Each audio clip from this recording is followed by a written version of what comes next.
अस्सलाम वालेकुम viewers, welcome back to my YouTube channel. अम्मी की तैयारी हो रही है कराची जाने की।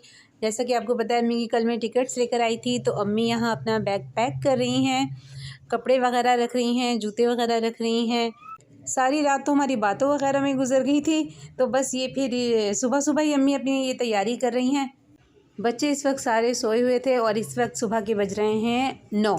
फ़र्स्ट ऑफ़ ऑल अम्मी ने अपने टिकट्स रखे थे, क्योंकि ऐसा होता है अमूमन कभी हो ही जाता है, मतलब कि इंसान जो चीज़ सबसे पहले रखनी होती है वो घर में ही रह जाती है और इंसान पहुंच जाता है स्टेशन।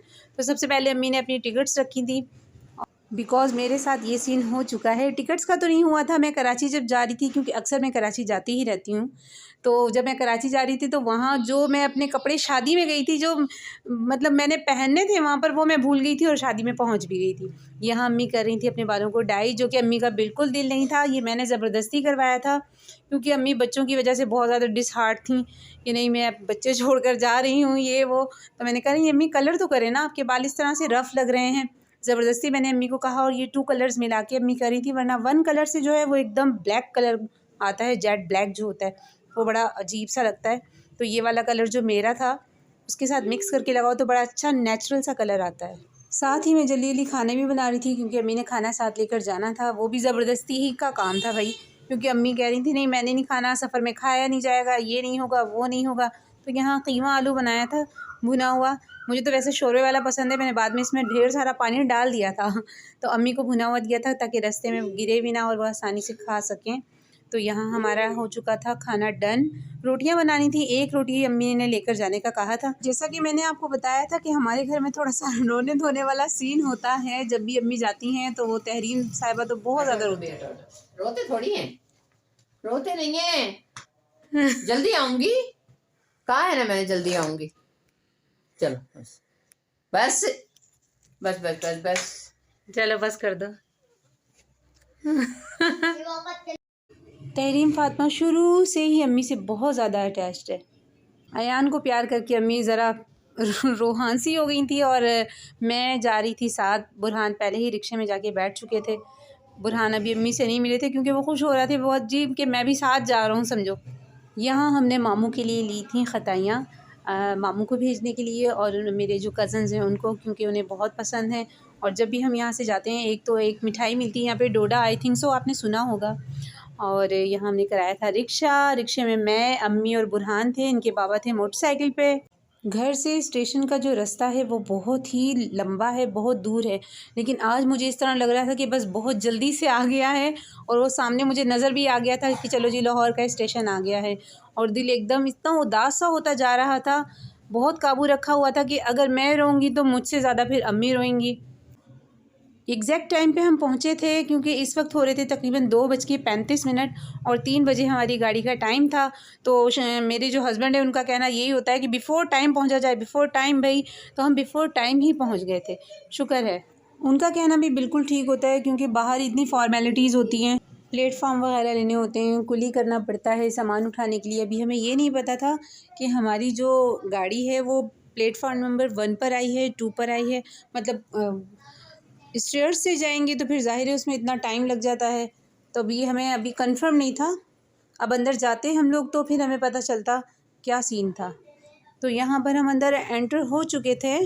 बहुत बहुत ज़्यादा रश हो रहा था, पता नहीं कोई गाड़ी आई थी, शाह हुसैन थी या तेज़गाम थी, वल्ला आलम अल्लाह जाने भाई कौन सी थी, लेकिन कुछ लोग आ रहे थे जा रहे थे।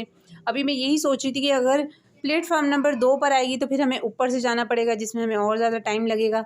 तो यहाँ मेरे हस्बैंड ले रहे हैं प्लेटफार्म टिकट्स।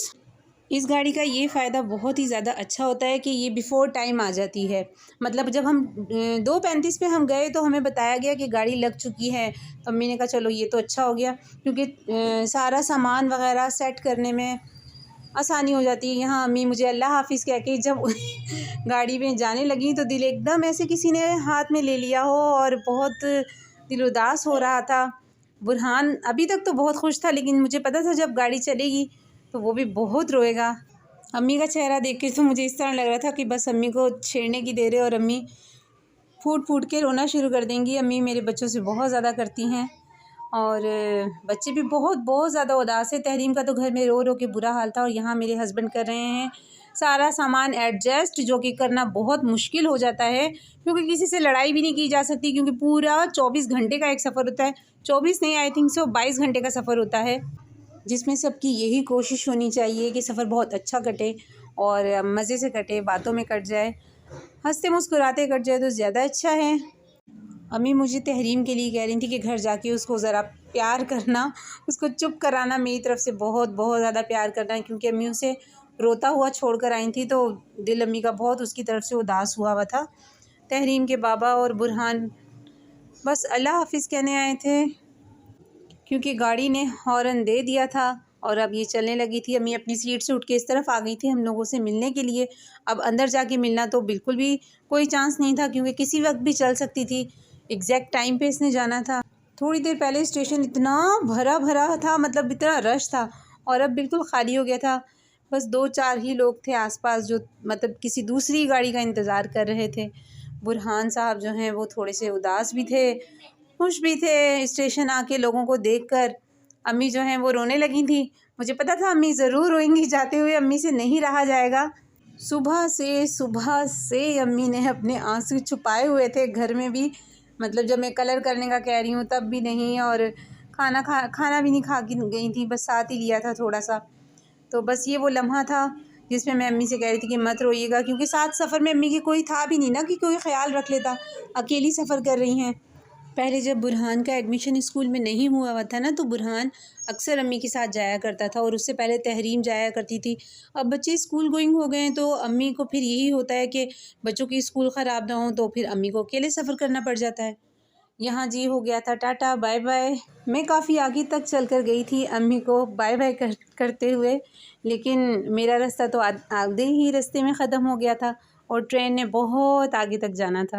अल्लाह ताला सबको, जितने भी ये गए हैं, सबको खैर व आफ़ियत से अपनी मंजिल पर पहुँचाए।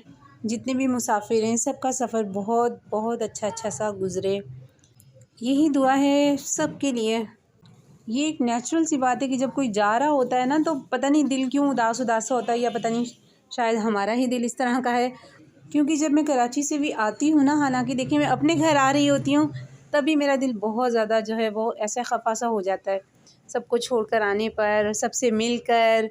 कुछ लोगों के दिल नहीं होते, बड़े सख्त दिल लोग भी होते हैं, जिनको किसी के बिछड़ने, किसी के मिलने से रत्ती बराबर भी फ़र्क नहीं पड़ता। ट्रेन जा चुकी थी, और यहाँ मुझे लगा था कि वाकई वक्त किसी के लिए भी नहीं रुकता। वक्त का काम है चलना और चलते जाना, और हमें भी इसके साथ साथ ही चलना है। 3:10 हो चुके थे, अब हमने जाना था घर। थोड़ी देर पहले जितना शोर व गुल था, जितना मतलब भगदड़ वगैरह मची हुई थी, अब एकदम खामोशी थी, एकदम सुकून था। ना किसी कुली की आवाज़ आ रही थी, ना भागो दौड़ो की आवाज़ आ रही थी, कुछ भी नहीं था। कुछ ही देर बाद अगली ट्रेन ने आना था, और फिर वही सीन होना था। तो बस यही है ज़िंदगी का सिस्टम, यही है ज़िंदगी के सिलसिले के चलना है और चलते ही जाना है। और अल्लाह ताला सबको अपने घरों में ढेरों खुशियों के साथ सलामत रखे, अपनों के साथ सलामत रखे। अल्लाह हाफिज़।